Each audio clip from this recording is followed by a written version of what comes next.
ત્રણેય પાંખોના વડાઓ સાથે બેઠક બાદ વડાપ્રધાન મોદી અને અમિત શાહ વચ્ચે પણ બેઠક યોજાઈ। ગૃહપ્રધાન અમિત શાહ પ્રધાનમંત્રી આવાસમાં હાજર છે।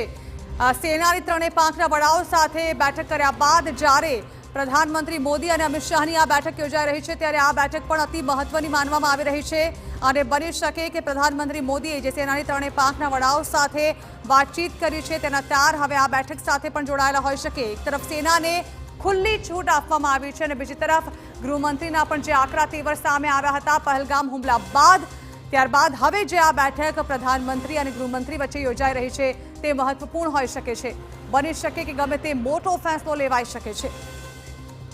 તો ઉલ્લેખનીય છે કે આરએસએસ પ્રમુખ મોહન ભાગવત તેઓ પણ પહોંચ્યા છે પ્રધાનમંત્રી મોદી આવાસ। વડાપ્રધાન મોદી અને મોહન ભાગવત સાથે બેઠક યોજાઈ। આરએસએસના કેટલાક પદાધિકારીઓ પણ પહોંચ્યા હતા પીએમ આવાસ। પ્રત્યક્ષ રીતે આવું પહેલીવાર થયું છે જ્યારે આરએસએસના વડા મોહન ભાગવત જે છે તેઓ પ્રધાનમંત્રી આવાસ પહોંચ્યા હોય અને જ્યાં તેઓએ પ્રધાનમંત્રી સાથે બેઠક કરી હોય।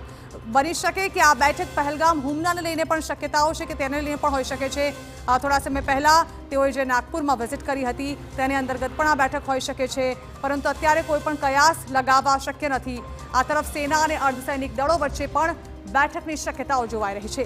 જે પ્રકારે પ્રધાનમંત્રી મોદીએ સેનાની ત્રણેય પાંખને છૂટ આપી છે ત્યારબાદ હવે સેના અને અર્ધસૈનિક દળો વચ્ચેની બેઠકની શક્યતાઓ દેખાઈ રહી છે। આજે મોડી રાત્રે અથવા તો આવતીકાલે થઈ શકે છે બેઠક। આવતીકાલે કેબિનેટની બેઠક પણ બપોરે 11 કલાકે મળવા જઈ રહી છે ત્યારે બની શકે કે આ